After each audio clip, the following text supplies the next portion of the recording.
There's too many other things that I feel like are necessary for me to share with the world. This was finally the way I could reach them, was through the internet.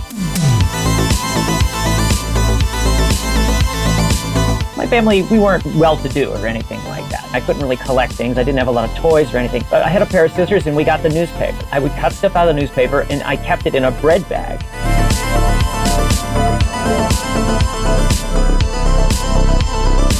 You were talking earlier about how you're making all these videos, but YouTube wouldn't exist for a couple of decades. And it's like, who does that? I wonder how many other people were YouTubers 25 years before YouTube existed.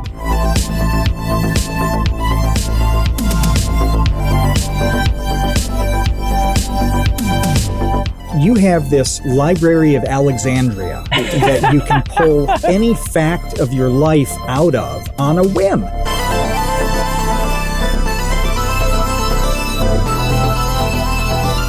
You hear a lot of people of my generation, I'm over 50 now, people say, oh, the internet is terrible, I'm going to go back to before the internet. Yeah, but look at all the stuff that you're going to lose if you go back to when it was before the internet. Hey, welcome to the Create Unknown, the home of Make Something Mean Something. We're here on a special TCU Tuesday night with a bunch of our patrons, some lurkers for our guest, and a bit of a milestone on Vsauce 2 to shout out. And with me, as always, to do that is Matthew Tabor. You did hit a milestone, didn't you? You hit a subscriber milestone. A lot of fours are involved. 4,444,444. It seems like, milestones are kind of arbitrary anyway. Might as well make it a fun one. I like the fours. Yeah. It looks symmetrical and interesting. It's nice. It's a palindrome.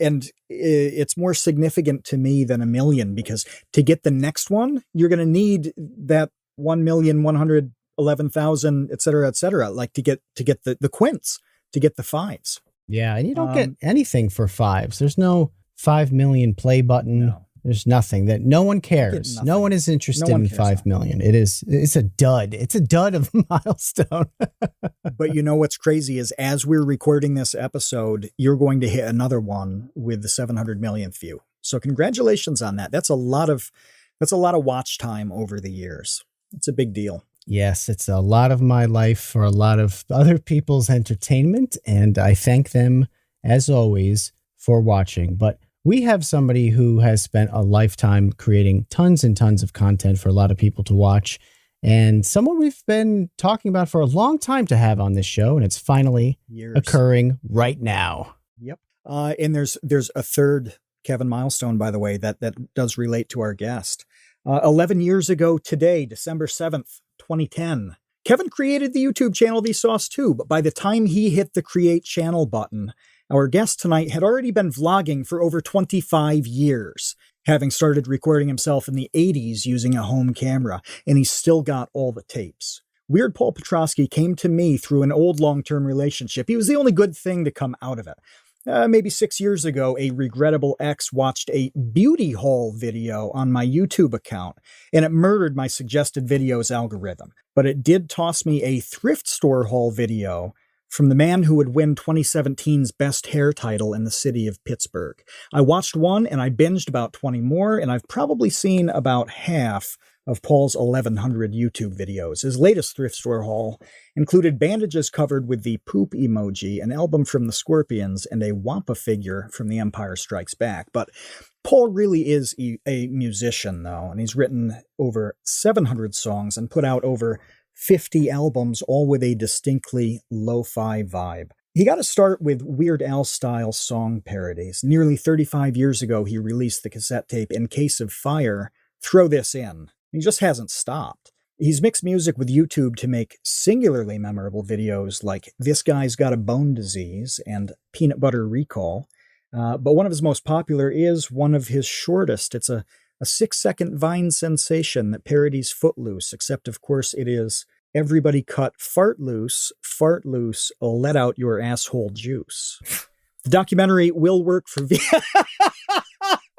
I thought I could get through it and I can't. Oh God. The documentary will work for views. The Lo-Fi Life of Weird Paul allows you to spend 86 minutes in his life, and it was quite well received. Kevin and I watched it the weekend it came out, and it reveals what it's like to spend decades grinding on art, something we're in the 121st episode of talking about, with an immensely talented musician, collector/archivist, and humorist. We've talked quite a bit lately about obsession, so we want to start with the collections. Paul, you collect a lot of stuff. Is there anything that you collect that you yourself think is weird?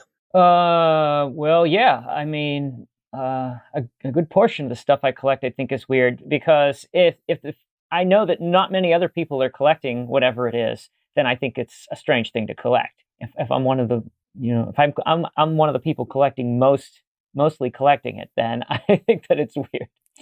Is there something that you think you're the only collector of? The only collector of? Well, I mean, or close to it. Yeah, that's unlikely, but yeah, close to it. I mean, I collect other people's old expired IDs. So, like... What? Yeah. How do you get a hold of those? Oh, I find them at the thrift store. So, really? yeah. Wait, why? You'd be surprised.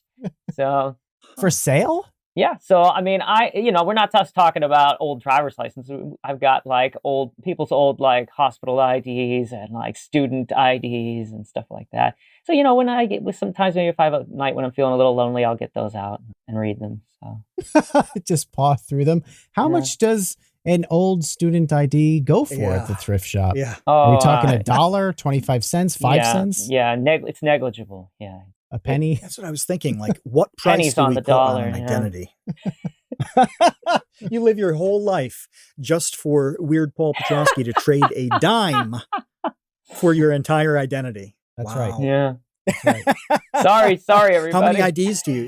How many IDs do you think you have at this point? Oh, I don't know. Not that many. I mean, it's not something I find all the time or anything like that, but I certainly grab it every time I see one. So like, maybe 25 or something.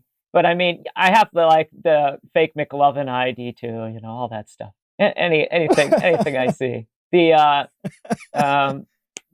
What's it? From The Fifth Element. I can't remember the main character's name. That's like the multi-pass. I have her multi-pass. Right. So I collect Lilo? Yeah, Lilo, the Lilo multi-pass. So I collect the actual IDs and the fictional IDs as well. I'm obsessed with this ID thing. I wonder under which circumstances people are donating those. Do you think that it just gets like tossed in a bag and at some point accidentally ends up there? And That's the people who work there, it's Yeah. remarkable to me that they don't throw them away. They're just like, yep, let's display these because at some point Paul's coming in. He's gonna be excited. Yeah, well, it's like it's the messy thrift stores you find that stuff at. It's not like it's not like not the upscale ones. the bougie thrift stores. That's a pretty good one. I did a video years ago about collecting, just like the human interest and instinct to collect, why people collect. And it was partly due to the fact that I had this opportunity to work with the Metropolitan Museum in New York to highlight this collection by this guy named Jefferson Burdick. Now, Jefferson Burdick had the greatest picture card collection, but that includes baseball cards, that includes postcards. I mean, anything that was an image that was on a piece of paper. I mean, anything. This guy collected. He literally wanted it all. He invented this system for identifying the sets of tobacco cards. So sometimes you'll see a baseball card that's listed as something like T206. Well, he's the guy who sat down and thought, well, we're going to call it T to indicate that it's from the 20th century. Wow. He invented it the way the Dewey Decimal System worked for books. Like he was the OG on printed cards. Yeah. Yeah, it was an amazing thing because my point in bringing him up was that he was collecting this stuff when nobody wanted it. No one wanted this stuff. Yeah. These tobacco cards that like came for free in like a pouch of snuff or whatever. They would just get thrown away. And this guy was like, I want all of these things. And he ended up amassing one of the most incredible collections ever that literally is now priceless. It's a priceless collection in a museum. So it's funny to think about, we laugh a little bit about collecting photo IDs, but it's like that's a very real thing that will be extremely interesting probably 50 to 100 years ago to see what those were like. Like, that's not a joke at all, actually. The archiving that is actually extremely interesting. And perhaps in time, there will be no such thing as a physical ID of any sort. So that's true. Yeah. I think we're approaching that time. Right. That's a good point. Yeah. You'll just wave your hand under the scanner so your embedded chip will bring up a picture of you. Yeah, definitely. Some sort of facial scan. But what made you decide not only to collect these things, but then to make videos about them and going through them and stuff like that? Because you've been doing that forever. I've always been, collecting things and archiving things since I was just a kid. Basically, I feel like in another life I would just be an archivist. I guess it's something that I find really interesting and that I've always wanted to do. But that's not where my life has taken me. There's too many other things that I feel like are necessary for me to share with the world. I don't have time to just sit around archiving things. There's just not enough time in life for everything that I would like to do. So I totally already forgot the question. What was it? Oh, just what made you start doing videos about them and right, to show them off? Not only because you're not just it's not like Gollum's Precious and you just sit in the corner in the dark, like ogling your ring. You're like sharing it with the world. That's a much different experience. Sure. Now I understand. Well, I've always wanted to show people the things that I find interesting, because I feel like a lot of the stuff that I find interesting is not stuff that has very much visibility in the world. Even in this age of the internet, there are so many things that I have managed to hold on to from so long ago that don't have any kind of web presence. It just doesn't exist. I'll Google something and I can't find it. It's not here. And so I have this stuff that I want people to know that it exists and that it's cool and maybe even important in some way. And I've kind of, up until I got on YouTube, there was no way for me to reach anybody and share that with. I didn't really have any friends, and the friends I did have were not interested in that. There was other stuff we had in common, but they were like, "No, Paul, I don't care about that. I don't want to see that. I don't want to learn about that." But I found that there are people out there, but this was finally the way I could reach them, was through the internet, and I'd be able to finally share things and show people the knowledge that I had, whatever little bit of knowledge it is, about things that there's just not much online about. So it's important to me. This is the thing that I find to be completely remarkable about you, is that what you just said, people want to do a thing and share it with the world, and they want to find the new friends who are into their niche, or they want to make math videos, or they want to make a song. They want to do all these things, share it with the world. Yeah. So that's totally viable now. That makes a lot of sense now. But 35 years ago, the mechanism did not exist at all. Yet here you are making videos that are roughly the same that as what you make now.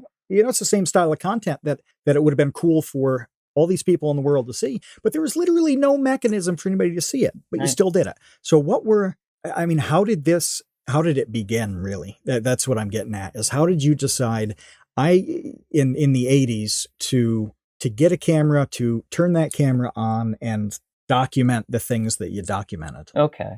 Well, 1984 is when my family got the camera, but we have to go back 10 years before that, really, is where it started.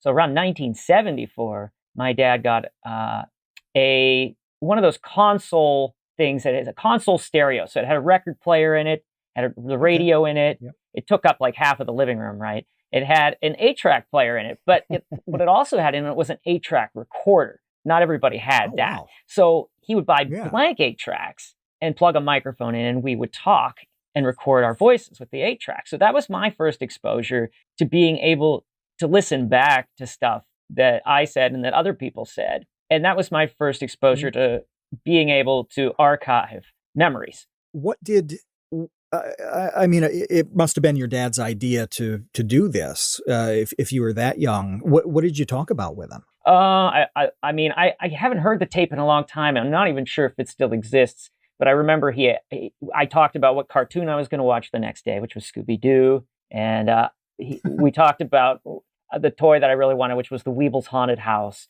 So, I was talking about pop culture stuff. That's what I was talking about, even then. So it took a few more years before that technology kind of ran out, and my dad bought a cassette recorder. And this was the point where I came into it, because at that point, you could get cassettes a little bit cheaper than recording medium before that, even 8-tracks. It was kind of expensive, so it wasn't something we did all the time. But now I could actually have cassettes. My dad would give me some, and then I could sit down and record myself. So I would record myself talking, singing, making little radio plays.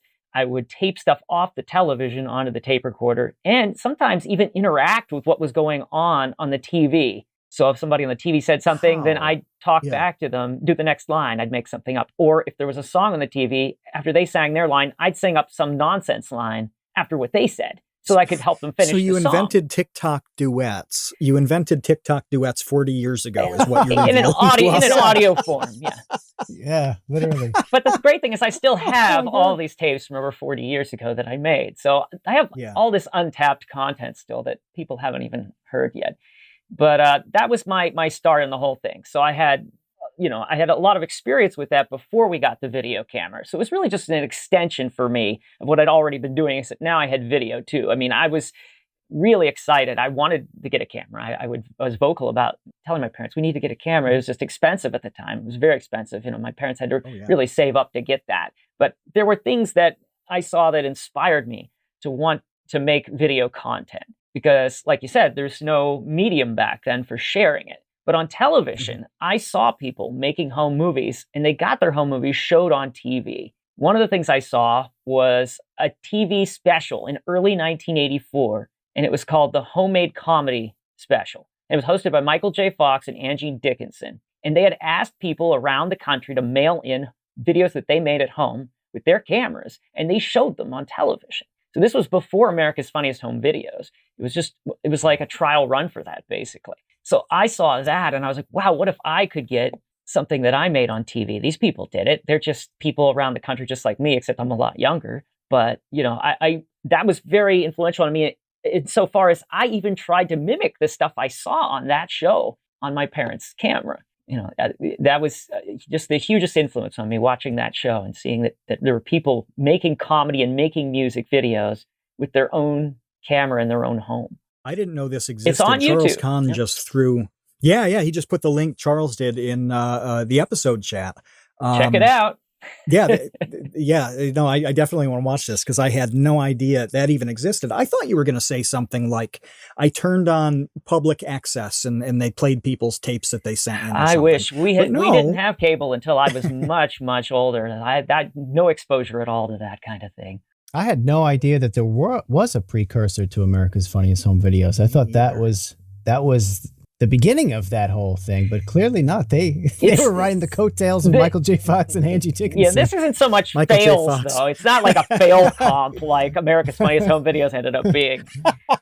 Yeah. So, but it's amazing to me hearing you talk about, there's like a through line to all of this, which is this archiving passion. Yeah. It's like whether it is toys or photo IDs or your voice or your face or music or whatever, it's all kind of under the same umbrella, isn't it? Yeah. I mean, when I was real little, and we're talking toddler, as soon as I could use a pair of scissors, I was cutting stuff out of the newspaper.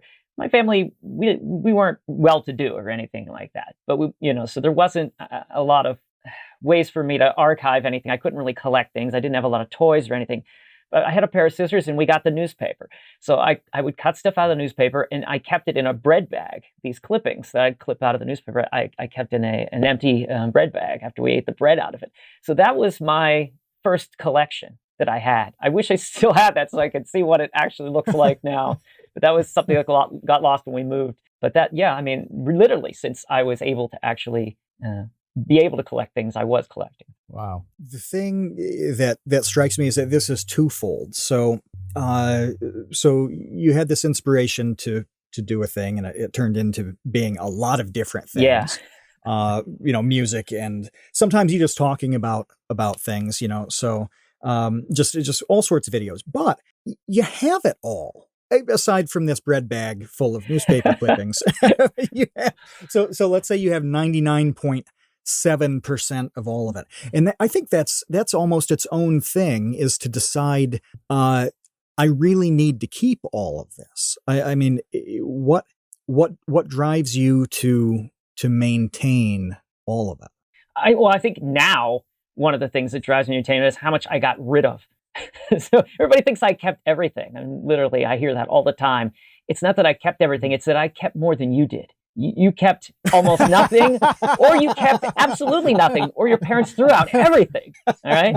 That's why you think I kept everything. But literally, I would go on binges back in the mid 80s when I was a teenager.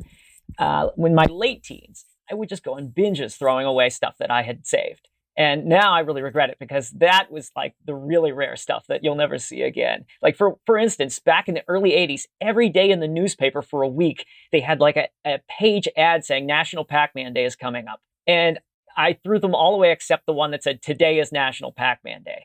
I mean, I could have had 7 of these, but now I only have 1. So that's the kind of stuff you're never going to see again, you know, and I regret it now. But that's one reason now I think I'm so steadfast about it. It's like, if I see something, and this has happened, I've gone to the thrift store and seen something that I threw out when I was a teenager, and then I buy it because I'm like, I can't believe it, I'm getting this thing back. One of the things was in the comics section in 1980 in our local paper, and I live in Pittsburgh, so the Steelers were in the Super Bowl. They had a full page caricature of each Steeler player. And that happened every Sunday for weeks. And I saved all those and I threw them out. I found them at the thrift store. Somebody had gotten rid of them who had saved them about 2 years ago. And I bought them because I said, I can't believe it.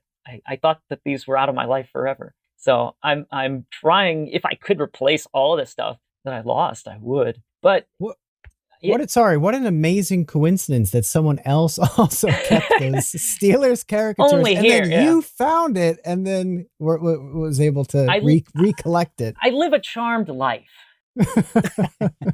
It sounds like it. You didn't get rid of any recorded stuff, though, did you? It seems like you kept everything that I wish that was audio or video. I wish. Oh no, you did get rid of some. Well, here's the thing: tapes were very still not within my budget when I was younger. Yeah. So they were expensive until they were obsolete, really. Yeah. So no, they weren't cheap. So I mean, I did often record over what I'd already recorded, and I even have I would make a little guide to the cassette I made when I was a kid. So I'd make a list of everything that was on the tape, me talking about my birthday, talking to my grandfather, whatever. It was all on the list. Now I can look at those lists, and some of the stuff on the list doesn't exist anymore because I taped over it. But I needed the tape for something else. And the same thing happened with videotapes. We'd make a music video, and then I would say, we're going to tape over that and make this other video. So there's one on YouTube like that. It's me playing with my Star Wars figures in 1984. And it goes for a couple seconds, and then you see a bunch of lines because I taped over about 3 minutes of it with something else, and then it comes back to me playing with them again for a few more minutes. So I wish I hadn't done that, but again, it was, what's more important? What do I sacrifice for something that I think is more important at the time? At the time, it was. Now, I'm not sure. Well, when I was a kid, the whole meme was, from my parents, was that their parents threw away their baseball cards. That was the thing that generation always lamented, because they were always like, I had this Mickey Mantle rookie card, and I had this, and I had that. We had so many baseball cards, my mom threw them out. For me personally, it wasn't baseball cards, because those aren't worth squat. I still have a lot of baseball cards. They're worth nothing. Yeah, but what's worth a lot that my mom threw away, or my NES boxes. Boxes that the NES games came in. Yeah. My dad saved them for years because he's like, you got to save these. These are going to be worth money. You got to save them. Wow. And then at some point, I don't know when, probably 15 years ago, my mom was like, what are we holding on to these for? I just threw them out, and that was it. No. And quite literally, they're worth like thousands of dollars now. Yeah. Yeah. I mean, my parents never really threw any of my stuff out. I was a real lucky kid, because all I ever heard were horror stories from everybody else. I got to choose what I wanted to keep and what I didn't want to keep. It was in my own hands. And we still have all the Atari cartridge boxes because that's what it was when I was growing up. It was all about the Atari. But we mangled them. I mean, we never thought, oh, we're going to keep these. They're worth money. I mean, they're all wrinkled up like somebody like balled them up in their hand or something. I mean, they're destroyed. We still have them. How do you even do that? What are you doing with an empty cartridge box? Sitting on it? Probably sitting on it. Farting into it. I don't know who knows what we did, Yeah, wrestling on it. Oh, I remember we have a video. We made a video where we piled them all up on a table and then we shook the table and they all went flying everywhere. So we did all kinds of stuff to them, yeah. It was in service of art. Yeah, absolutely. So that's the excuse that you've got to you got to tell yourself that part. So, I actually know when you were talking earlier about how you're making all these videos, but YouTube wouldn't exist for a couple of decades. There's a YouTuber named Spida1 who I've watched for years who makes TurboGrafx 16 reviews. Wow. And just this year, I believe it was this year, he finally finished reviewing literally every single TurboGrafx 16 game. He did a video on every single game. Mm-hmm. But what he did that I found fascinating was that he was doing this in like 1990 or like 1991 or whatever. He would make a video review on his camcorder of these TurboGrafx 16 games. Wow. So, and it's like, who does that? And so far I have two people on my list. It's you and Spida1. That's awesome. But I wonder how many other people are out there who, were YouTubers 25 years before YouTube existed. We know science and math stuff pretty well, and over the last 10 years, we've seen a ton of platforms try to do STEM content right. There's a place for cool videos, it's what we try to do, but sometimes you need an efficient, well-structured course about a thing, and that's why we like Brilliant. For example, Brilliant's courses in logic and scientific thinking are a really solid way to get your mind right on the STEM subjects. And it's not homework, it's not weird, it's interactive, and you're doing it all rather than just listening to it all. And it doesn't matter what level you're at, Brilliant's got options that fit fun, serious, and everything in between. You'll probably even recognize some of Kevin's video topics in the casino probability module. You can get started learning on Brilliant for free, and the first 200 people to sign up through brilliant.org/createunknown will also get 20% off an annual premium membership. Click it, check out the options, and get started, because that is free. And if you want to go premium, 20% off with brilliant.org/createunknown. It's the holiday season. Give the gift of brilliance, whether it's to yourself or someone else. Brilliant.org/createunknown. Links down below. Yeah. I mean, there's a couple other people that have actually, those people tend to get in touch with me or someone who is, a big fan of those people. Always get in touch with me and they say, hey, check this out. So I know that there's, a couple other people like that made an awful lot of content in the late 80s or mid 80s. Yeah. But I can't think of. Have they uploaded it? Oh, yeah. On there's a couple people. I can't remember. There's one kid who has a bunch of videos of him and his friends going into the record store and buying heavy metal albums. He's got a ton of stuff. And I mean, he's not a kid now. And then there's another guy, and I almost think he's from Mexico, and he's got a lot of late 80s, early 90s content that he filmed. Yeah. There's a couple people. But most people if they did film stuff, they just don't have the tapes anymore. I hear that's what I hear all the time. Oh, we lost the tape. The tape got thrown out. So yeah. I mean, we have tapes, but they're just like birthdays, Christmas. Sure. They're just like holiday family. Like my dad is recording us opening up presents, and that's the extent of it. There's nothing really all that that's how my dad wanted it to end up. See, my dad didn't want me using the camera. The first video we made, I keep trying to pick it up, and he yells at me every time to stop touching it. See, that was his plan, was that he was just going to use it for that stuff. But that wasn't my destiny. So I knew what had to be done. Yeah, it does sound like destiny, though. Like you have some genetic component here, because it's not like it's like this nature nurture thing that is like the endless debate. But there's a lot of nature going on here when you're collecting newspaper clippings and stuffing them in bread bags at the age of 3. Like your parents didn't tell you to do that. No, I don't think so. I mean, I did. My grandmother cut things out of the magazines and newspapers, and maybe that influenced me to do it though. Oh, Because I do remember that. interesting. Yeah. Were you close to her? Not real close. She passed away when I was 6.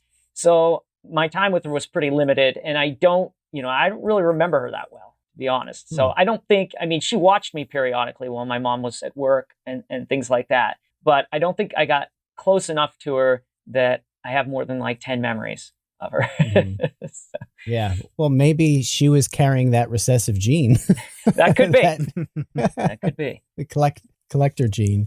Are you still doing music? Because I was looking through your channel and I hadn't seen any music videos. I do more music now than I ever had in my life, simply because I'm live streaming on Twitch twice a week, and that's what I do primarily on Twitch is sing. So that's basically doing 2 concerts a week, which I've never done in my life before. But I also do this thing on my Twitch streams where whatever day it is, so today is December 7th, I would go back and find out everything I did on December 7th of every year of my life, and then show it on the stream, or play clips on the stream, or whatever. I have, I find the stuff that I say I got a video game that day. I go get the game out, show it. But I've kept journals my entire life, so I have a pretty good idea of what I did every day of my life. Mm-hmm. This reminds me of one of the videos that I really liked. It must have been a couple of years ago.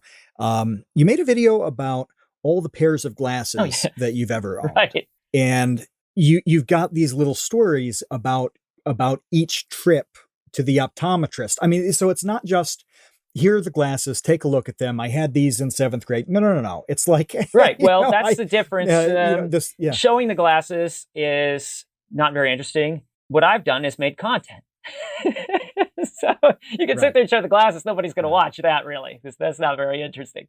But I've made content out of it. So. But nobody else could. No one else could. Nobody correct. else You're would have that correct. record. They really would not have this record that says, like, literally July 1st, 1988.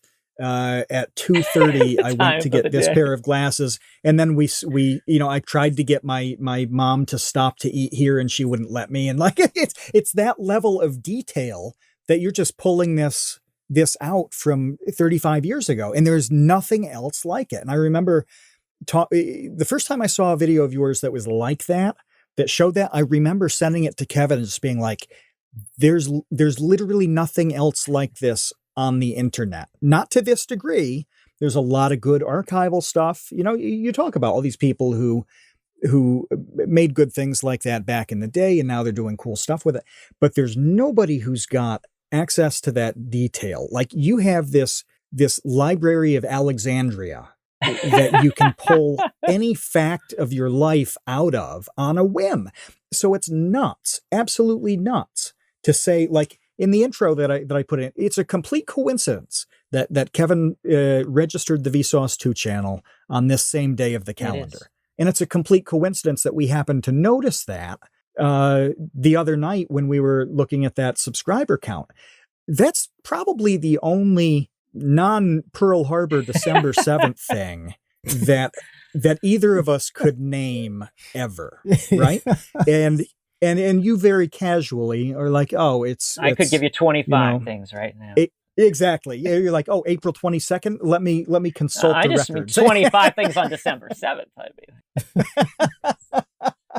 There's just nothing like it, though. And well, that's what makes it special. I think there's a lot of people doing stuff on YouTube trying to do something like that. But I think it's the personal touch. There's lots of people trying to archive and show things, but I feel like it's the personal touch that makes the difference. You add your personal story to the thing.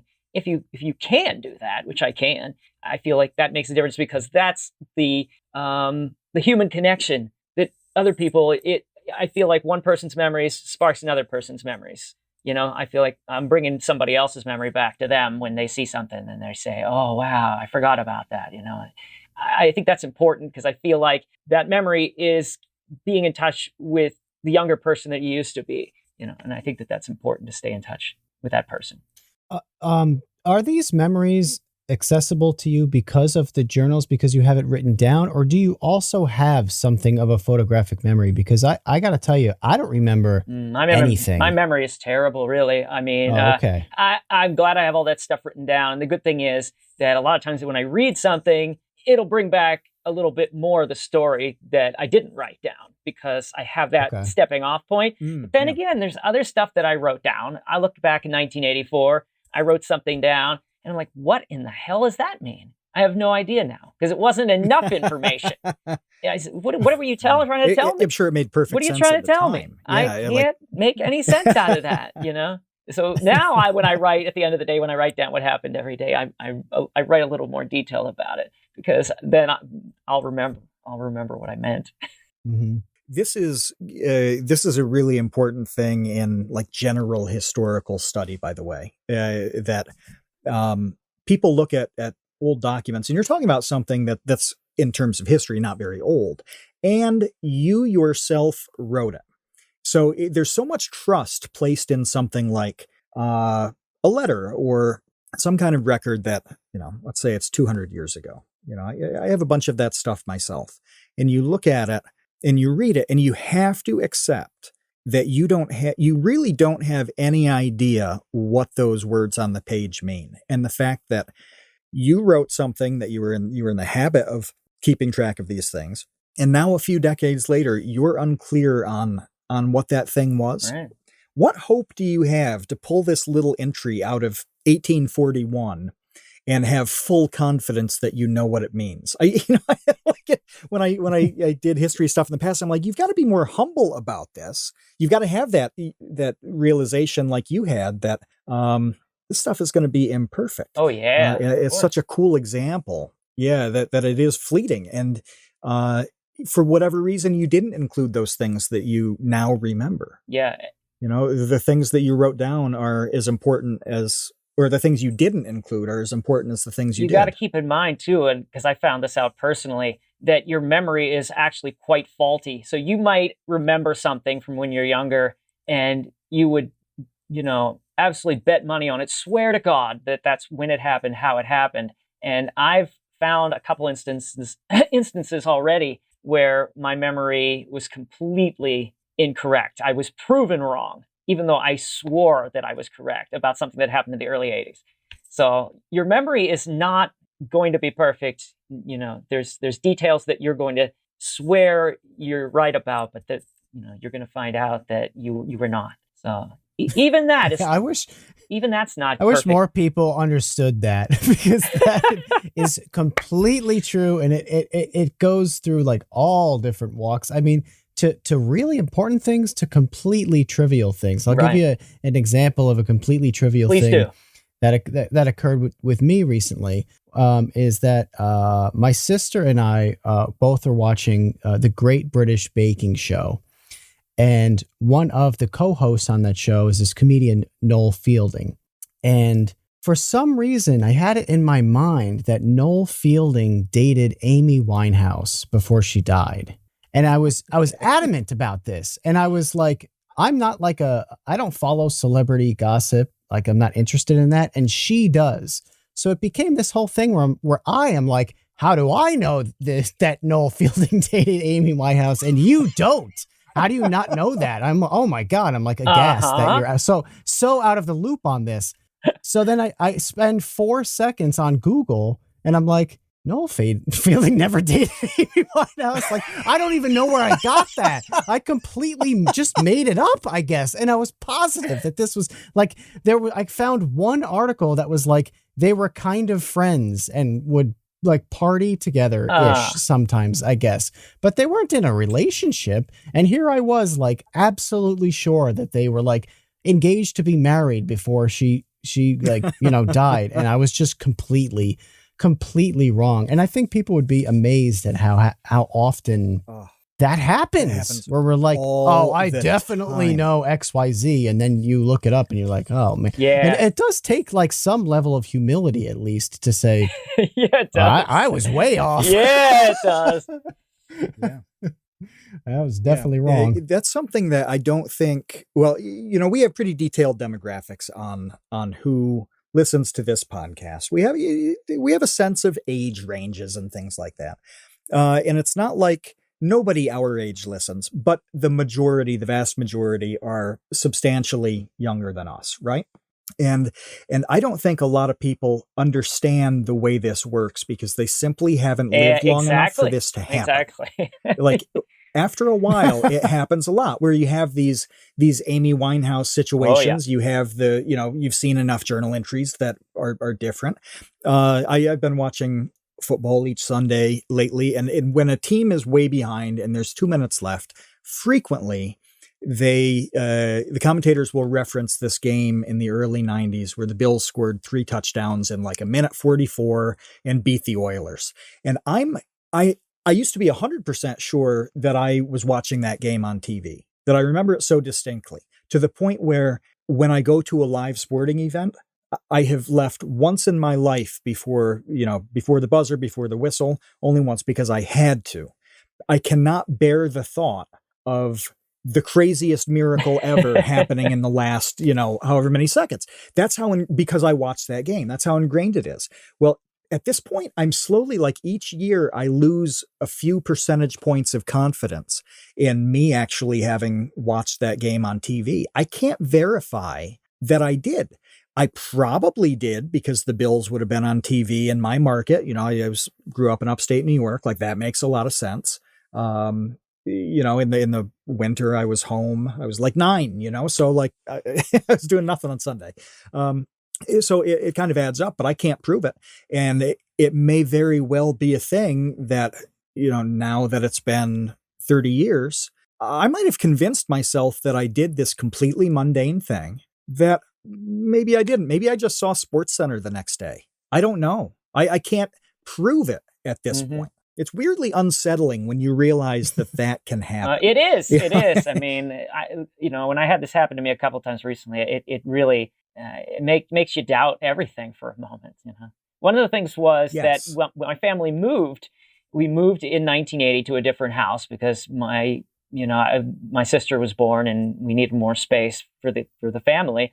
And I remembered the morning we moved, I was watching cartoons on TV, and I swore to God that in August 1980, I was watching Count Duckula on TV. I was so sure of this memory in my mind that I went on social media and I said, today, so many, in 1980, I watched Count Duckula for the first time. Somebody said, Paul, Count Duckula didn't exist until 1991 or something like that, 89 or 91. I was like, what? You can't possibly be right. I was watching that. I Googled it and they were right. Then I'm trying to figure out, well, what the hell was I watching? It turns out there was a show called Quackula about another vampire duck. And that's what I was watching.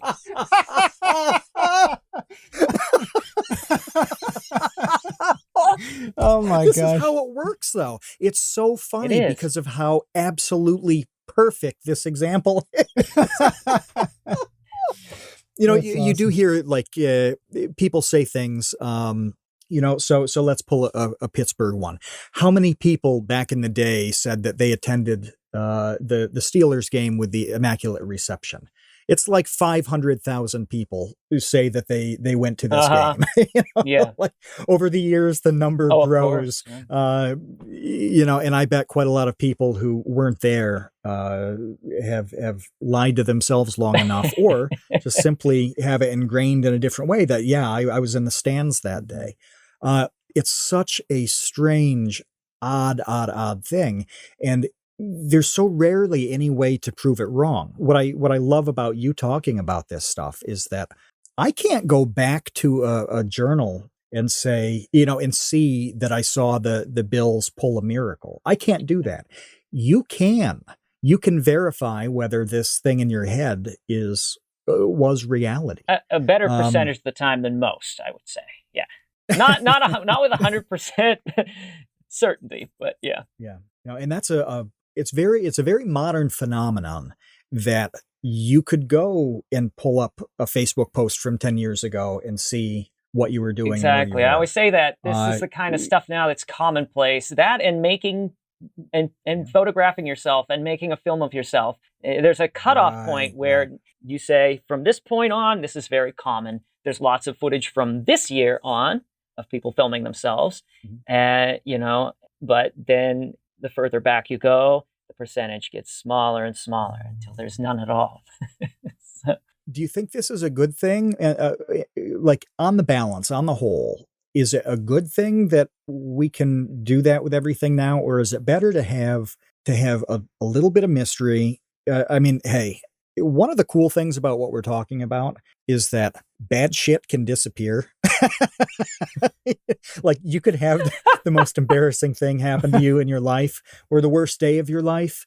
You can forget about things like horrible relationships in high school, just whatever it is. You can forget about the bad stuff over time. sure. You can't really outrun anything at Right. this I mean, point. every So concert I do, there's part of it or sometimes all of it on YouTube now. So, if I really screwed up some song or something, everybody can see that forever now. That wasn't the way it was when I started performing live back in the late 80s. So there is that. But whether I don't know, is this a good thing or that's a the bad thing. thing? I mean, it's the same thing with people say, oh, you hear a lot of people of my generation, I'm over 50 now. People say, oh, the internet is terrible. I'm going to go back to before the internet. Yeah, but look at all the stuff that you're going to lose if you go back to when it was before the internet. There's definitely things that the internet is bringing into your life, whether you even realize it or not.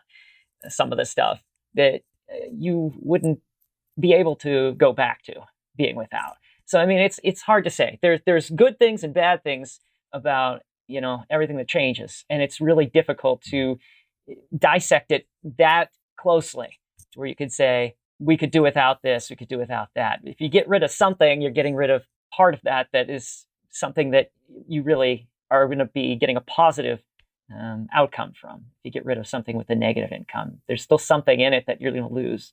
That's how I feel about it anyway. So it's very difficult to make a distinction there. I read a few years ago a really moving little mini essay by a woman who was describing her husband's descent into dementia. And the thing about his case is that he was, I forget the details of it, but he was a wildly intelligent, accomplished guy. And that presented a unique challenge with his declining health, because he actually had a long way to fall.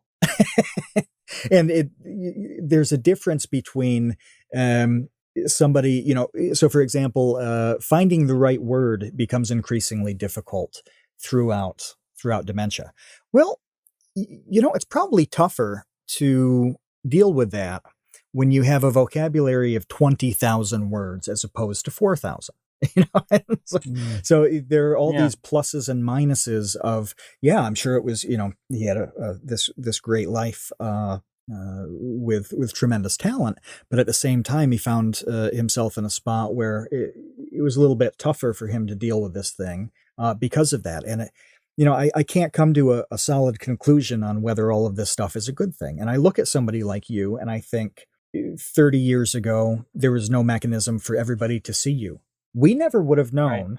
People like Kevin and I never would have known that you existed. Maybe we would have a friend in Pittsburgh, which is a quirk because we're pretty much Northeast New England type people. Mm-hmm. So it's a little more plausible. If we lived in Scottsdale, Arizona, we'd be less likely to have a friend in Pittsburgh. Yeah. Maybe we knew somebody who's like, there's this cool local musician who's been doing things for a while, and you hear about it. But what are the odds of that? Right. 1 in a gazillion. Now, the YouTube algorithm, which we both praise and poop on, depending on the day. Yeah, it runs our lives and it's a harsh mistress. But it brought you to me. Yeah. Thanks That's to your exactly ex. what it's designed to do. Just because you used the word hall, just because you were so clear about it being I was hall. There was a time there, when I was working on YouTube, when I was very, very, I tagged this stuff. I'd spend an hour figuring out what tags I was going to use. Now YouTube is saying the tags don't even matter anymore. Is what they say when I go down to tag it. It says tags aren't very useful, actually, unless something's being spelled wrong in your title or something like that. So I just whatever. But there came a point where I was just like, okay, I'm really not getting anywhere here with this. And I'm not going to keep working on trying to tag it so much like this. It doesn't seem to be making any difference. For a while there, that really got stuff seen. I felt like all that work I put into it. Some people say, "Oh, you're just making a video, put it on YouTube." No,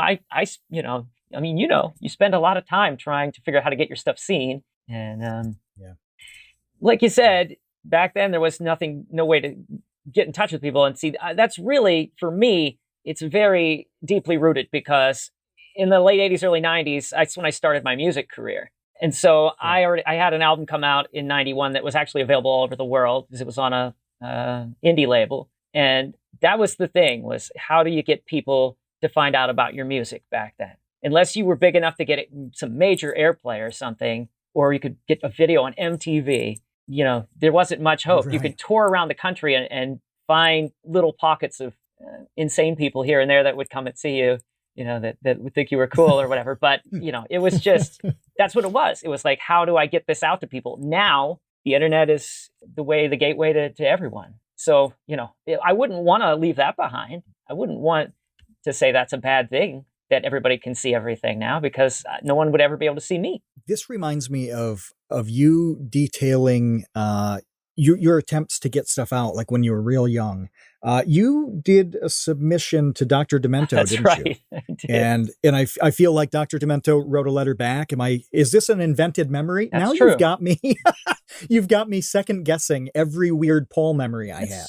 I think I'm just making up everything. Possibly you are. No, I did. I did get that letter from Dr. Demento. But so you were trying. What year was that? That was roughly? 1987.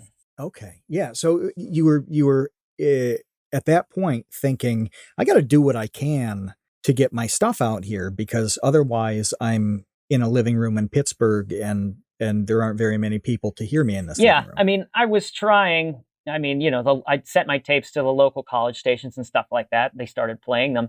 But to some degree, I mean, the Dr. Demento thing wasn't really like that. This is really funny, actually. I think you'll find this humorous. I saw Dr. Demento in the early 80s on this TV show called Real People. It was sort of almost like a reality show or a thing. Maybe you've heard of That's Incredible. So it was similar to that. They would find interesting people with interesting stories around the country, and then they'd fly out to where they were and interview them and show them on this show. It was a network TV show. So Dr. Demento was one of the people that they featured on the show, Real People. And they went into his house. Can you say what he does? Oh, okay. Because like 80% of the people who will hear this episode are Sure. fetuses. They're fetuses and they don't understand. I gotcha. I understand what you're saying. Dr. Demento was a DJ whose show was heard around the country on various radio stations, who played mostly comedy music, and he was the guy that discovered Weird Al. That's how Weird Al became popular and famous, because Dr. Demento started playing Weird Al's music. But he was hugely influential, because you're not the first person to bring him up. Rusty Cage talked about Dr. Demento. I mean, he's that sort of George Washington figure of well, there's comedy there's a music, reason for isn't that. It's because mostly you put the radio on back then, and this is how you were able to listen to music. There's no Spotify, there's no YouTube. You can't go and listen to whatever song you want to listen to at any time unless you own the album. All right, you can't just go and listen to what you want. You put the radio on, whatever they play, that's what you're going to listen to. You don't have any choice in the matter. But you're listening to the same music pretty much every day that these radio stations are playing. But when you put Dr. Demento on, he's going to play some stuff you've never heard before. Even he's going to play some stuff that you're never going to hear anywhere else, because it doesn't even exist anywhere else. He's the only one that has it. So that was what was special about Dr. Demento, and why everybody, who wanted to hear something different would make sure they tuned into his show every week. So anyway, back to the story. They went to his house to interview him, and they went to his house and they showed his record collection. And he said that he had a copy of every record ever released.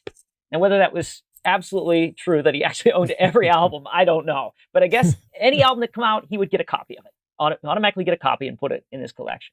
So after I saw that show, years later, I put out my first album on cassette by myself. I self-released it. I said, well, if he's got every album, he's got to have a copy of this. That's what I said, because I maintained that my music was real. My music was just as important as anybody else putting out music right then, whether it was Bruce Springsteen or U2 or whoever it was. My music was just as important as theirs. It was real music, and it existed. And at the same time, I was their contemporary. So Dr. Demento had their albums, he should have mine too.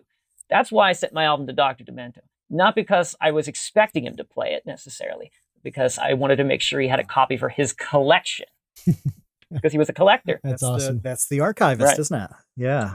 I really wanted to bring up something before I forget that you mentioned earlier, because it's something I think about a lot that I don't think we've ever talked about too much on this podcast, that I really want people to understand. And that is, the internet actually doesn't have that much stuff on it.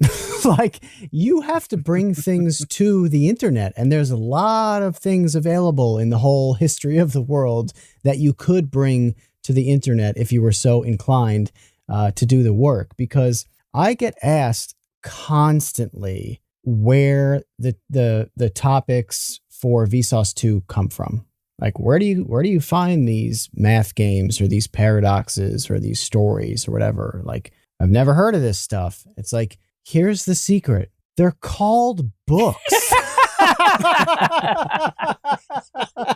Like, they're these things that were printed on pieces of paper with words and ink. Don't tell anybody. That existed for hundreds of years. There are a lot of those, and no one is reading them. So there is kind of like a lot you can do with just going through books, deciding what's interesting, and bringing that to the internet. That's a wide open market that not a lot of people are tapping into. Yeah. And it doesn't have to be math. It doesn't have to be toys from, 1982. It can be whatever. Like, people just have this in their brain that everything is already on the internet. And I need to assure our listeners that barely anything is on the internet. Barely anything. In the scope of things, it is not much. Right. And I think that there's nowhere that's absolutely true. Nowhere sooner to start than Wikipedia. I mean, everybody thinks Wikipedia is the be all end all to everything, that all the information that ever existed is on Wikipedia. No way. There's, Wikipedia is very limited as to what they'll even allow on there. It has to. This is the catch-22 about Wikipedia, is they want there to be places you can reference the thing that you're trying to make an article about on Wikipedia. But if you can't reference the thing online because it doesn't exist online yet, there's no way you can make a Wikipedia article about it. So, So that's a really interesting point. I hadn't thought about that with some of the really niche stuff, that it has to exist somewhere for it to exist on Wikipedia. And if it doesn't, as far as Wikipedia is concerned, if it doesn't exist online, it doesn't exist. Yeah. No, there really is a tremendous amount of stuff, though, that is not online in any capacity. I was talking about some of the very old documents. I came across something that, super obscure, that I saw in a handwritten document that isn't available online anywhere. It's just a little thing about, this happened on a certain date. Well, it should be one of those things that's extremely easy to look up, because all dates have been archived, in every history topic and this and that. But this one wasn't. I'm like, well, how would anybody know? Well, they wouldn't know if they were online. And the massive confidence that people have that they can learn about a thing in full is nuts. And it brings me back to the thing that you said, the Michael J. Fox show. We've actually talked, this was like 60 episodes ago. It was forever ago. Kevin went on this segment/rant about America's Funniest Home Videos and what its legacy was and how modern content is like it a little bit. And then here you bring up this thing about a topic that both of us have thought about quite a lot over the years, and we did not even know it existed. I mean, that's crazy. And that is something that's online. We could have known. So you got these on two the problems IMDb where, and it's on YouTube. But that's, again, it's buried. Look how much content there is on both of those websites. So that's where I was going, is that there's all this stuff that's not online, and who knows how much that is. And then there's so much stuff that is online that it's perfectly plausible that you can have something with a couple of superstars at the time doing a thing in a topic you're totally interested in and not know it exists. That's strange that both of these things are happening at the same time. Mm-hmm. Yeah, definitely. But, we have a lot of listeners who are interested in making YouTube content, and we try to to give as much advice in one way or another and to hone kind of like their enthusiasm for things. But the whole like bring things that aren't online thing, I think is an untapped a little bit of wisdom. I hope that somebody, I mean, Matt touched on it a little bit with like the obsession thing, like whatever you're obsessed with, just share it. And that's that it like, really kind of exemplify that to a T. Paul, is all of your passion you share with everyone. But at the same time, I really like what you'd mentioned about just like you can't find this thing that you have literally on a shelf behind you online. So you're going to put it on there for people to see. And I think that there is probably an endless amount of that stuff that people all around the world could make content about that, wouldn't be, it's not like you got to make a short film or an animation or even a music video, which is a lot of work. It's like, why don't you just talk about this stuff in your basement? Like, you know what I mean? That can be interesting. Yeah. Oh, absolutely. But I did want to ask you also before, like we end up going to questions or anything. I still have my own questions, and one is about the documentary because, like Matt was right. As soon as that dropped, we both watched I just wanted to point out real quick too that the version that you saw has been replaced. That's not around anymore. So now there's a director's cut on Amazon, which is actually considerably longer than the one that you saw. This one's like 101 minutes. And actually, even some of those 101 minutes are not the same footage that was in the shorter version. So it's actually, the new footage is even longer than that. So in case you want to check that out.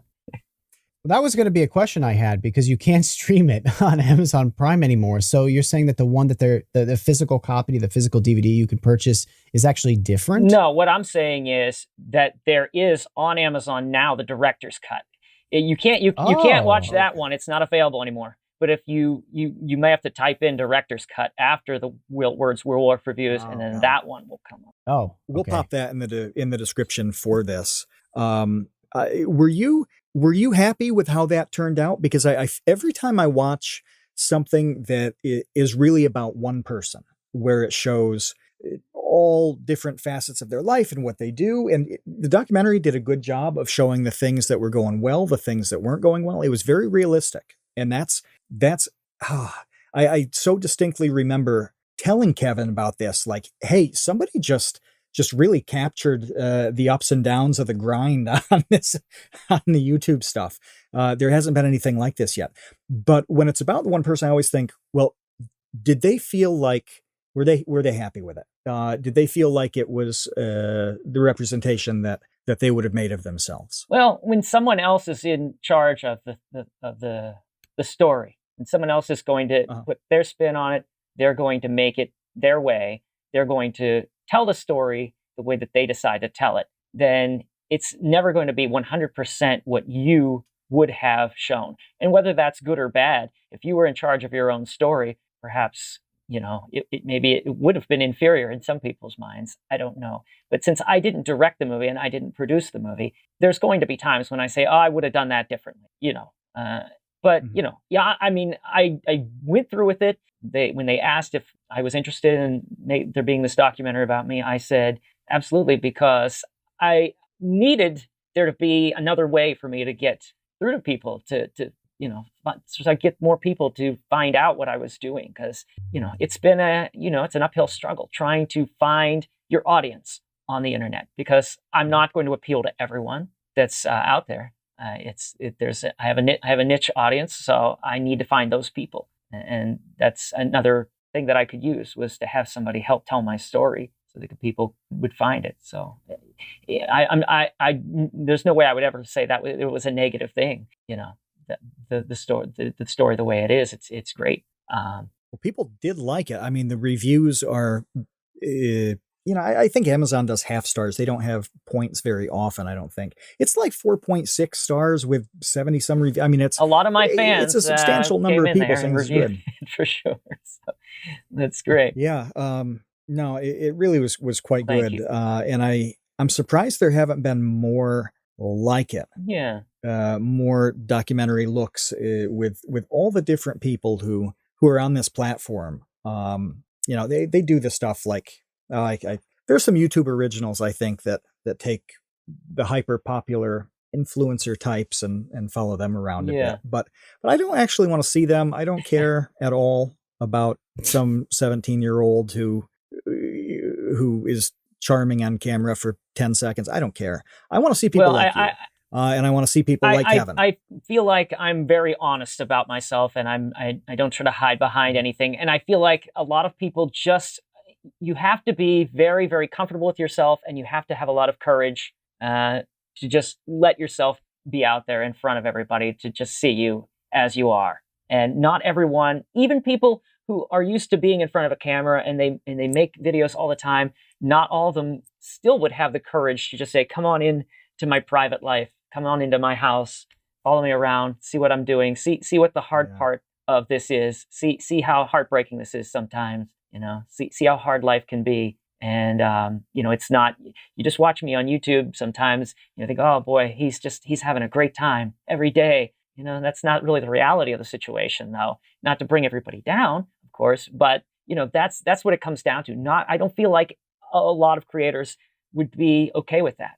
Like say, we want to make this documentary about you, but you have to let us really show the real you. No, I can't let you do that, because I'm not even giving everybody my real face when I'm making the content. I'm kind of putting on a little show. I'm trying to be someone else. So I can't let you show me how I really am. That's what I think it comes down to. I think that the higher percentage of creators just wouldn't be comfortable with it. Can I just jump in real quick, because you are so much more right than you have any idea, because of this, Paul. Let me explain to you. So on one hand, you literally let more or less strangers into your life to make a movie about your life. Okay, absolute that strangers. Is like one end of the spectrum. On the other side of the spectrum, there are a lot of YouTubers who won't even do our podcast because they don't want to lift the veil on their persona of who they are on YouTube, even to the degree of having a conversation. Right. Okay. Yes. That is very, very real. This is not like one or two people. This is a lot of YouTubers are seriously uncomfortable with even just talking publicly like this without knowing that they're going to be funny, or they're going to be interesting, or they're going to, I said something dumb and I don't know if these guys will edit it out. Like, that amount of anxiety is way, way, way, way too much for them to handle. And then meanwhile, you have people who you don't know really following you around with the camera. I mean, that is extreme. And I will say that does take a lot of bravery on your part to put up with that, man. Like I'll tell you, I don't know that I could. I don't know. Maybe, but I don't know. I don't know that I would be comfortable with that. Like, that is a pretty remarkable thing. I bang this drum all the time that Matt was banging earlier about how I want to see more documentaries about YouTubers. I wish that my whole big thing is take the money that you threw away each year on YouTube Rewind and invest that into YouTube docs, and give me 5 documentaries a year on a wide range of different creators with different struggles and different backgrounds, and make different content. That's what I want to see. But that's what I selfishly want to see. At the same time, it's how many people are willing to go out even on that limb and open up their doors and their homes for, potentially millions of strangers to peer in with which you wouldn't think would be a problem, because quote unquote, they do that anyway, but quote unquote, no, they don't. It's highly curated. It's highly edited. It's highly controlled. Obsessively controlled by these creators. Oh, yes, absolutely. And a documentary is the freaking opposite of that. There's no control. That's what it is. You have to relinquish that. And it was a little scary. I mean, I'm just there was a point in that movie when they were filming that movie that I just broke down sobbing. I was just crying and crying. And I after we filmed it, I was like, oh man, I don't know how that's going to look when they put that in there. They actually didn't use it. I think that they even were a little bit, I think they felt a little uncomfortable about it, so they didn't use it. It was a little too much, a little too raw. That's the reality, though, and it really was a good blend of seeing all the facets of that reality. And like Kevin mentioned, he has talked about it in the past that this would be a great thing for people to see. And I do hope that more people do it. I hope that more people do a little bit of what you're doing. I know that you can't make a Weird Paul overnight. It doesn't happen. It's that blend of a very certain personality that's comfortable with certain things, that's interested in certain things, that comes to be somebody like you. But I do think that a lot of other people can take a lesson from it, in the sense that it's okay to show yourself online in content. That's what I it's believe, okay is to that talk about. there needs to be more of that. There needs to be more people, and you see a lot of people starting out, and they're just, they either, they start doing the screaming thing, or whatever. But I mean, you just really just be yourself. You really need to put forward your own personality into it, and people are going to realize that they're going to see the realness in that, and that's what's going to attract people to watch what you're making. Well, I think that's the quote we'll open the episode with, and we need to. I love it, but we got questions, and I don't want to. We do have questions. I know they're piling up, so we have to get to those. So the first two are from me, because when you do a podcast, you get to push everybody to the back of the line. I love it. They're both things that I forgot to ask you, and I just cannot stop recording with you and not have these on. The first one is, I mentioned that your stuff has a lo-fi feel. We didn't even get into your process of editing videos and making the content without, days, so, yeah. There's a lot going on there, and it's fascinating detail. But the question I want to ask about it is, you started at an era where you were talking about recording on 8 tracks, and now it's relatively cheap to have like film studio quality equipment in your hands, right? But you didn't do that. You've stuck with, for decades now, you've stuck with roughly the same approach with all of that. Most people who make content, they want the next best thing. They want the thing that's going to look better, sound better. There's a constant need to do what they consider to be improvement. But you've been completely comfortable with doing everything in a lo-fi style this whole time, and I assume it's probably not going to change in coming decades. How did you arrive at that and stick with it? Well, that's a very simple question to answer. So a lot of people think that lo-fi is just a genre that you would choose to use, whether it's in sound quality or video quality or whatever. But for me, lo-fi is a lifestyle, because if you don't have any money, you have to use what you can afford. And I could not afford a new computer. I could not afford any kind of HD camera.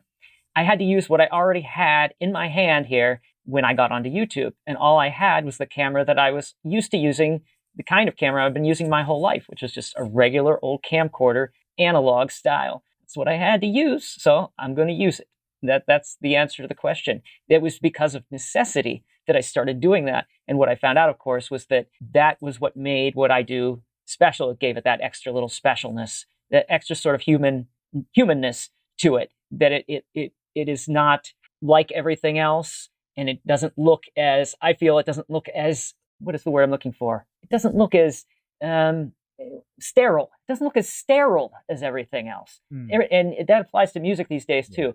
I feel like everything just has this very sterile sound and visual to it. And I want to move away from that. I want things to feel a little more inviting and not so bland isn't the word, but sterile. Just, it's like, it's you're there's a separation between you and it. It has this very sterileness to it. Yeah, it's not cozy. Yeah.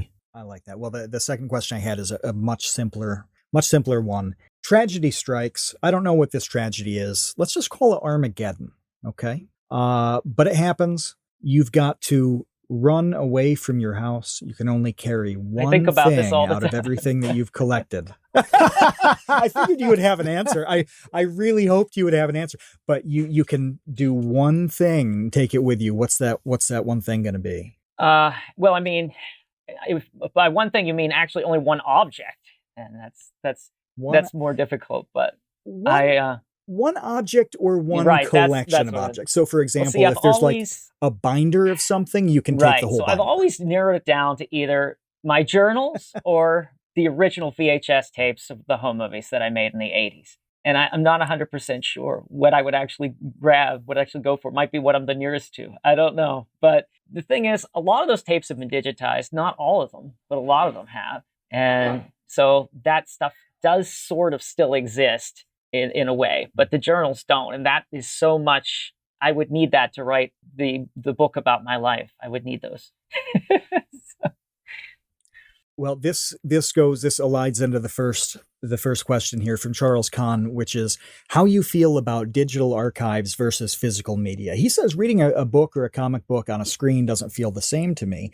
I think of what you just said about these tapes, about the journals. You could totally digitize both of those things, but it probably wouldn't be the same. So how do you land on that digital archive versus actual thing debate? Well, I've always want to have something. If it's a movie that I can easily go and watch, I'd still really like to have the DVD. I like having things that I can hold, that I can look at.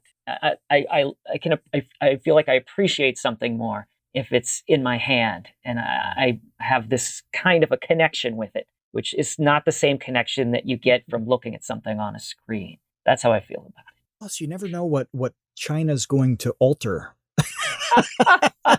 I see this on Twitter about 7 times a day. Somebody saying, "Hey, buy minimum of 7 times a day." And I say China, but it's really a lot of networks. I know HBO has scrubbed a few things, and certain bits of comedy have gone out of fashion, and you can't stream some of those shows at all anymore. And some of what you see has been altered. So there's increasingly an argument for the value of having the thing in the form that you want it to be. Well, yeah, I feel like it's all up to the person. I think that there's a lot of people who there's something they want to see and it's suddenly not online anymore. Netflix gets rid of it or whatever, what have you. Well, they're going to be a little disappointed, but they're going to move on. They're going to find something else, Whereas if it were me, I'm glad I have a copy of it here at home because I can put it on anytime I want. Well, the next one is from Monahan. It's a little bit frivolous, but I actually had the same question. He says, why weird when Peculiar Paul Petroskey is just sitting right there? His real question is, did you choose the Weird Paul nickname or was it given to you? This is funny. I became known as Weird Paul back when I was in high school because I was the biggest Weird Al Yankovic fan in my school. When I started recording tapes and passing around my school, I was calling myself Weird Paul because that's what everybody called me. But when I decided I was going to start releasing music, and I was still in high school at that time, I decided to call myself Off the Wall Paul. I really liked how that sounded. It had a really good ring to it, and I felt like it was my own little name. And then Van sued you into oblivion. The The problem was that by then it was too late. Everybody was calling me Weird Paul. And just because you decide you're going to shift something doesn't mean that all of your friends and radio DJs and concert promoters are going to shift away and start calling him this new thing. I mean, even Prince couldn't be called that unpronounceable symbol. They had to keep calling him Prince. So, that's just the way it goes. I always tell everybody this, if you're just starting out, be careful what name you pick because you're going to get stuck with that name no matter what. No, or else you end up being the artist formerly known as Weird Paul. That's right. Did you ever have any nickname like that, Kevin? I can't recall one. No, but I also, I wasn't making music and passing it around the hallway, so I didn't have a moniker. I didn't have a reason for a moniker, so I didn't have one. This comes up with Michael though at events when it's a panel of you and Michael and Jake. Somebody always asks the origin of the name Vsauce, and there's this subtext to it that's like, are you happy you chose it? Would you have chosen something else? There's that feeling. I mean, is it possible to come up with one name that you're pretty confident you're going to be happy with forever? Or do you just do the best you can? I mean, I guess there's maybe some people that whatever they chose, it's just the right name. There's probably some musicians out there that are like, yep, this is great. I got the right thing. I think that's a pretty small percentage of the time. I think there's a lot of people that wish they had thought it through a little better. German just says thoughts on Tom Lehrer. And for the people who don't know Tom Lehrer, I mean, he was before all of our eras. Google him. Boy, his songs are funny. He played the piano, sang songs. Check out a couple Tom Lehrer songs. But Paul, was he an influence on you at all? Absolutely. Or were you not into you're his going stuff? back here to the Electric Company and Sesame Street on PBS when I was a kid. Those were the kids' educational shows. And Tom Lehrer had a couple songs that he wrote for the Electric Company. So I grew up hearing those all the time. I didn't know that. And I didn't make the connection that it was Tom Lehrer until much later when I started listening to the Dr. Demento show on the radio, because Dr. Demento played Tom Lehrer all the time. So when I got older and I started performing out in shows, I used to cover Tom Lehrer songs at my concerts sometimes. The great thing about Tom Lehrer now, of course, is that he has put all of his music online for free, public domain. He's made all of his work public domain. He's still even alive. He's and still alive. And that is Yeah. like the most selfless, like coolest 91. thing that somebody could do, So, That's That's baller. amazing. What's your favorite My Tom favorite Lehrer Tom song? Lehrer Do you song? have one?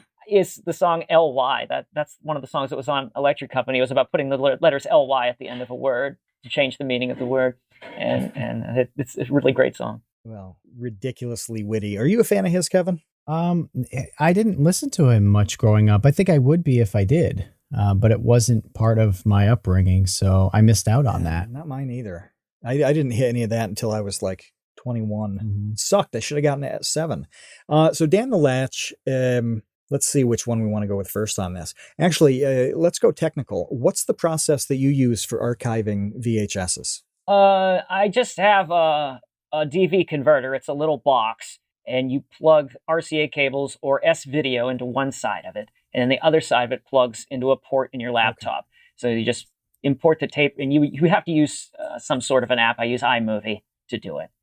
I'm sure that there are settings that I don't have perfectly correct. I've managed to tweak it a little and make it look better than it used to be back when I first started uploading stuff to YouTube. But I'm not really good with technical stuff. So I'm sure somebody could come over and say, "Oh yeah, here you go. This is going to be great," and fix it up for me. But I do my best. Well, I hope that it's 100% complete. And there's this horrible nuclear situation where the only thing that survives is your entire archives. And so when somebody lands on Earth and they're like, "Oh, who lived here? What was that like?" All they have is the Weird Paul archive. That's it. Their entire understanding of humanity is just all of your converted VHS tapes. Yeah. Talk about a very Perfect. narrow narrow scope of humanity, man. Jeez, that'd be bad. Well, this question is mildly racist toward Pittsburghers. This is from a New Jerseyite who wants to know what it's like living in a place plagued by sheets and deprived of the holy light of Wawa. And for our international listeners, these are convenience stores that are famously regional. I don't Are you a Sheetz really, fan? I don't really go to Sheetz. I don't really use Sheetz for anything. If I'm on a road trip or something and I need something to eat really badly, maybe I'll stop there and get something to eat. But I don't. That Sheetz is not a. We actually didn't here where I live in the South Hills of Pittsburgh. We didn't even have Sheetz until just within the last 3 years. So it's not really been part of my life. I've spent almost 50 years without Sheetz. So Sheetless. Sheetless. not really something I care about. Sheetsless. Don't people talk about their pizza being really good? Am I making that up? I don't know. I don't even think they have pizza. I think you are making that up. Yeah. Yeah, something. Yeah, no, I haven't had it either. Charles Charles says in the episode chat, 100% Tabor made that up. He also asks favorite of all time, favorite parody song. You got to choose one. So you have two hands. One hand can take the item that you want the most. The other can take a recording of one parody song. What's in that hand? I mean, if I don't pick Weird Al, if I don't pick something by Weird Al, I mean, that'd be the easiest thing to do. Then I will just go with Marty Feldman Eyes by Bruce Babyman Baum. And if you haven't heard that, well, you got to go watch that music video right away. I'm not kidding. Go to YouTube, watch the music video and that's from the early 80s too. Marty Feldman Eyes, parody of Betty Davis Eyes by Bruce Babyman Baum. Yeah, you got to check that out.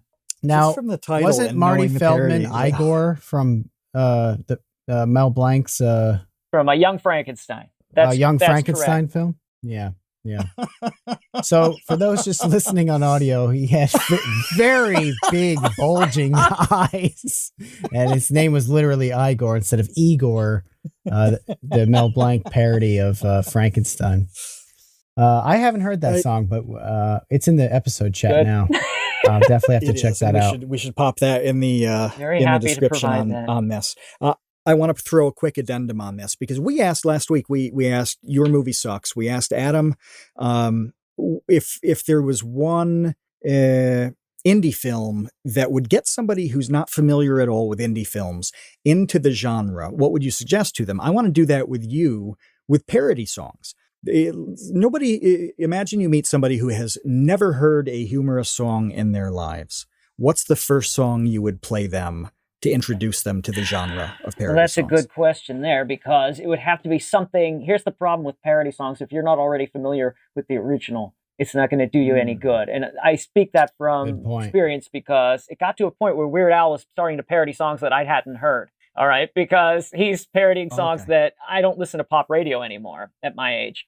So he was parodying songs that I'd never even heard. Some of them I'd heard, but not all of them. And so there's part of the humor is lost. It's still funny because the lyrics are funny, but part of the humor is lost because you don't know the original melody and how it works with the lyrics. So that's the issue here with what you're talking about. So it either would have to be something recent if they were going to be a younger person, or it would have to be something that is so common that most people in the world know it. It would have to be like a nursery rhyme or a Christmas carol. That's what it comes down to. So that's what makes that tough. I don't even know like what recent parodies have even been recorded. That's the thing now, is that as soon as any song comes out, it's immediately being parodied by somebody on YouTube. Any song that's a hit. Yeah, but I will say the Christmas song thing is funny because that's probably the first parody song that I ever knew was, of course, Jingle Bells, Batman There Smells, Robin Laid an Egg. Absolutely. The Batmobile lost a wheel and the Joker even got in the away. mid-70s, that was probably the first song going ever. around my school.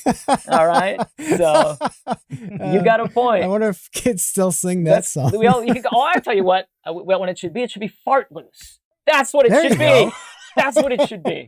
Fart Loose. The whole Fart Loose phenomenon blows my mind, because I made that almost 7 years ago on Vine. Vine died. That's it. Okay, I'm never going to hear about that again. I'm never going to see it again. No one's ever going to see it again. Nobody's going to care. All of a sudden, it's everywhere, and I'm trying to figure it out. Why? It's because now Fart Loose is this musical that everybody knows because schools do it, and the remake was made, and all this stuff. Now it's cool again, so now it came back, and all the young people love it because it's disgusting and it's about something they know. They can make the connection.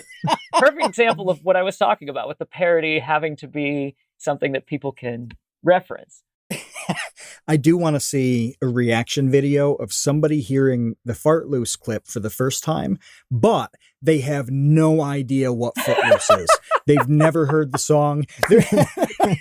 They have no context at all. I want to see that face. That would be great. Well, hey, people send you things in the mail, and Jeff asks about that. What is the favorite thing you've ever received in fan mail? Wow. I mean, there's been a lot of really cool stuff. People have sent me stuff that I've wanted since I was a kid. That always gets me really excited. When it's like old retro stuff from the late 70s or early 80s that I just couldn't get when I was young. What I really love is when people send me stuff. They draw pictures of me. Some people have sent me paintings of me. That's the kind of thing I really love, because it really speaks to me that I inspired them. It was absolutely me that inspired them to make that object and send it to me. I inspired them to create it. So that it means so much more to me. That's awesome. And this last question is such a hard one, because we've talked about you starting by recording on 8 tracks, and then you're playing around with cassettes, and then you get a video camera, and then you're recording albums, and then eventually you go from live shows to making YouTube videos and music videos. When I started watching you, you weren't streaming. Well, now you're streaming, what did you say, a couple hours twice a week? About 8 hours a week. Yeah. This progression, 8 hours a week, that's a lot of live streaming. This progression has been an over 40-year thing since you started on the 8-track, since you stuffed little clippings into bread bags and it turned into a thing. The question, though, is after all of that, what is next for Weird Paul? Well, that's really the thing. I never know what is next. I didn't think I'd be live streaming until last year. That didn't seem like something that I would really be able to do. I didn't have any experience doing it. Now it's second nature to me, and it's what I do the most. So I just don't know. It's just that I try to adopt whatever is becoming the new interesting thing. I feel like a lot of people, who are as old as I am in my generation, they don't want much to do with the internet, or they're hesitant to try new things. But you got to stay relevant in order. That's the secret weapon of the younger people, I think, is they always are able to try to stay relevant with what's changing. And you got to work a little harder if you're as old as I am to try to stay relevant. But that's what it comes down to. And to stay retro and relevant at the same time is even more of a challenge. That's the balance, isn't it? Well, Paul, it was a pleasure to have you on. I want to make sure that everybody knows where to find you. You can check out your Twitch, where you're streaming every week. The YouTube channel, of course, which has more content than I think. If you're just learning who Weird Paul is, you have your work cut out for you. There's so much stuff up there. And then also the director's cut of Will Work for Views, the Lo-Fi Life of Weird Paul. You can also watch that documentary. But this was great. Paul, you exemplify make something mean something. I mean, you are make something mean something. Yes. That's our motto here at the Create Unknown, and you've been doing it longer than anybody that certainly we've talked to, and maybe ever will. I don't feel alive. Thanks again so much. I'm doing it. Thank you so much for having me on. I really appreciate that. Boy, that's the line we need in the intro too. I don't feel alive unless I'm doing it. That's right. That's good. We'll kick it off with that. We have next week, everyone, we have Matt Watson, so be sure to stick around for that. We'll be back on our regular Wednesday TCU night. Until then, we'll see you, Space Cowboys. Thanks for listening to The Create Unknown. We make this show with the support of our patrons. 100% goes directly to keeping episodes going every week. Thank you to the Tots and Dumpster crew who save tiny little lives every month. And thank you to our grizzled, battle-hardened child infantry. Jen Mafasanti, Kevin Menard, Mikhail Steinke, Risebread, Sean Malone, Triple Question Mark, Ryan, Kamikaze, Maria, Marco, Sheep, Tom Videogre, Jelksies, and Dan the Latch. And a tremendous shout out to our elite baby gang commanders. Linus and Trev's Dead, Boromir, Bot Dogs, Chinchilla, Isaac, Conrad, James, Andrew, Jeff Davis, Patrick Pister, Baseweight, Monahim, Dojangles, and Zero. Again, you are the elite. Thank you as well to our indentured servants, producer-editor Ben Webster and producer Dan Yosua. And thanks to Baseweight for use of the Created in the Unknown song for our opening theme, and to Electro Voice for giving us mics to sound good on top of it. The Create Unknown is an Unknown Media production in partnership with Studio 71.